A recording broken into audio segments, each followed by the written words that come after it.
Objektif program keceriaan kelas: mewujudkan suasana kelas yang kondusif dan menarik, menanam nilai kebersihan, kekemasan dan tanggungjawab dalam diri pelajar, meningkatkan semangat kerjasama dan kekitaan antara pelajar dan guru, mewujudkan budaya persaingan sihat antara kelas.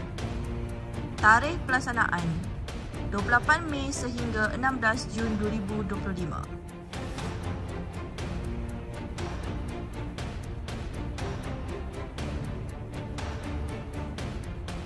Syarat pertandingan meja guru. Pertandingan melibatkan semua guru perdana dan guru PPKI.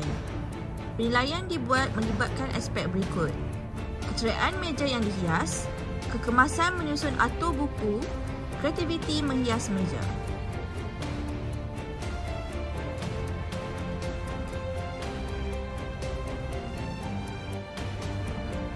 Syarat pertandingan bilik khas.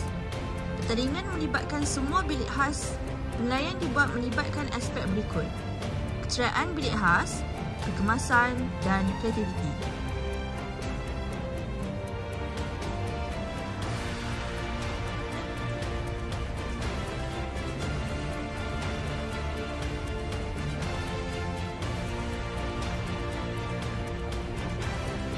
Syarat pertandingan keceriaan kelas. Pertandingan melibatkan semua kelas. Penilaian dibuat melibatkan aspek yang berikut: kebersihan lantai, tingkap, siling dan dinding, papan kenyataan hadapan, maklumat kelas dan maklumat sekolah, kenyataan belakang, visi dan misi, peraturan kelas, jadual waktu dan plan.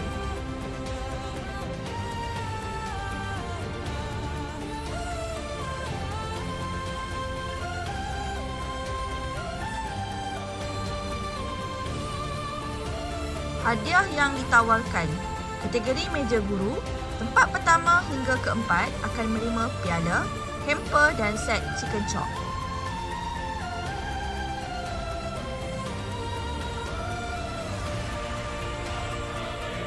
Kategori bilik khas. Johan hingga tempat ketiga akan menerima piala, hamper dan set chicken chop.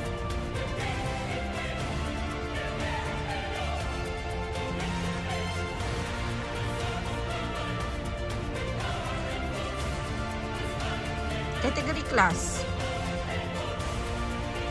Tahap 1. Johan, RM 150, piala dan set chicken chop. Mek Johan, RM 100 dan piala. Ketiga, RM 70 dan piala.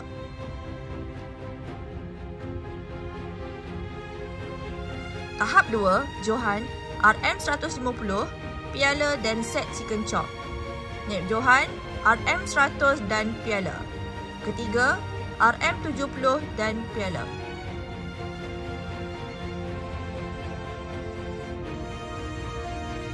Prasekolah dan PPKI. Johan, RM 150, piala dan set chicken chop. Naib Johan, RM 100 dan piala. Ketiga, RM 70 dan piala.